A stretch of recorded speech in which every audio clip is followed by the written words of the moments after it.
Our channel does not promote any violent, harmful or illegal activities.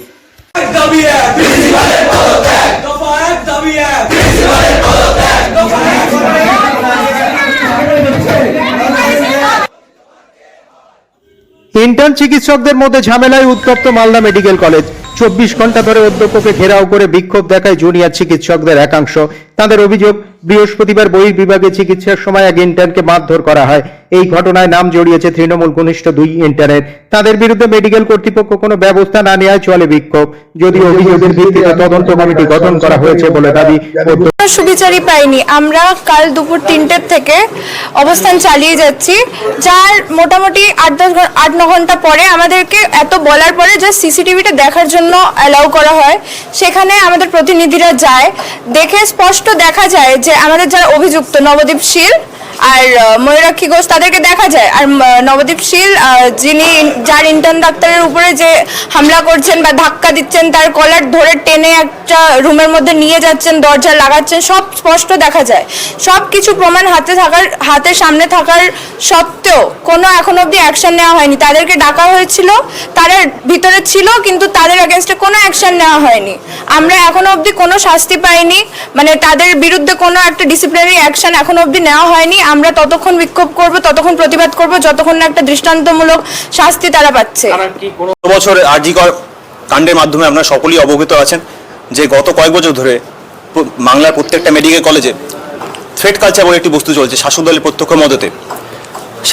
প্রত্যক্ষ মদতে প্রত্যেকটা medical কলেজে এমন একটি অগণতান্ত্রিক পরিবেশ সৃষ্টি হয়েছে, যেখানে ডাক্তারি ছাত্র বেশে কিছু গুন্ডা জঙ্গলের রাজত্ব কায়েম করে চলেছে।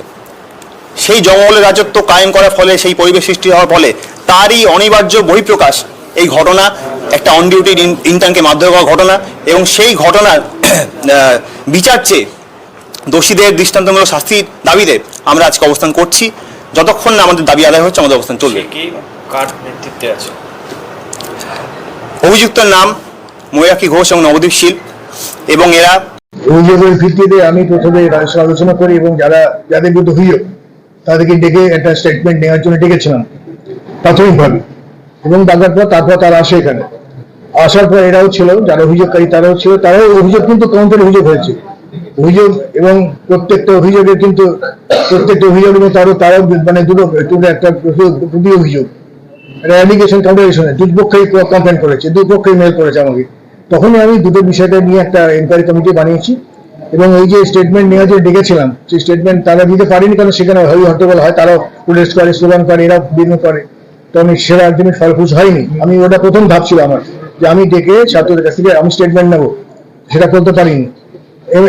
তারপরে আমি যে কমিটি বানালাম, সেই কমিটির মেম্বারদের দিয়ে তারা জানালাম, এবং তখন সন্ধ্যাবেলা হয়ে যাতে রাত হয়ে গেছে, আমাদের কমিটিকে জানিয়েছি, অনেকে তো রাত হয়ে গেছিল। তারপর তারা জেনেছেন, জানার পর তারা বসবেন এবং শুরু করবেন কাজ।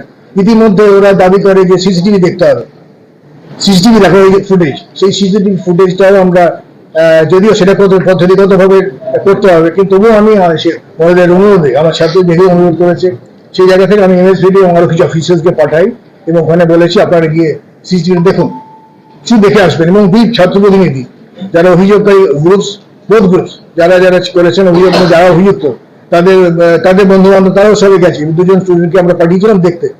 তারা দেখে কথা ছিল যে তারা দেখার পর আমাদের ছেড়ে দেবে, সেদিনের মধ্যে ছেড়ে দেবে, কিন্তু সেটা তারা শোনে। যেই ফুটেজটি দেখার পর ফিরে আসে, এসে নিয়ে তারা বলে যে এখনই অভিযুক্ত একটা কিছু অংশ দেখা গেছে, সেই জায়গার ভিত্তিতে আপনাকে অ্যাকশন নিতে হবে। কিন্তু আমি তখন তাদের বোঝাই যে ওইভাবে হবে না, আমাকে পুরো এটার সিসিটিভি ফুটেজ একটা অফিসিয়ালি রেখে ডকুমেন্ট নিয়ে তারপর আমাকে এনকোয়ারি কমিটির সামনে বিষয়টা, এনকোয়ারি কমিটি যা বলবেন রেকমেন্ডেশন, তারপর আমি অ্যাকশন নেবো। এই পদ্ধতি করার জন্য আমি 7 days, আমি যে কমিটি বানিয়েছি সেটা 7 দিন টাইম দিয়েছি, উইদিন 7 days রিপোর্ট করেছি, অর্থাৎ আজকে ছুটি পড়ে গেছে। তো আমরা চাইছি যে হয়তো সোমবারের মধ্যে হবে, কিন্তু এই সময়টুকু তারা দিচ্ছেন না। তাদেরকে অনুরোধ করছি, যে ছাত্রদের অনুরোধ করছি, তারা এই সময়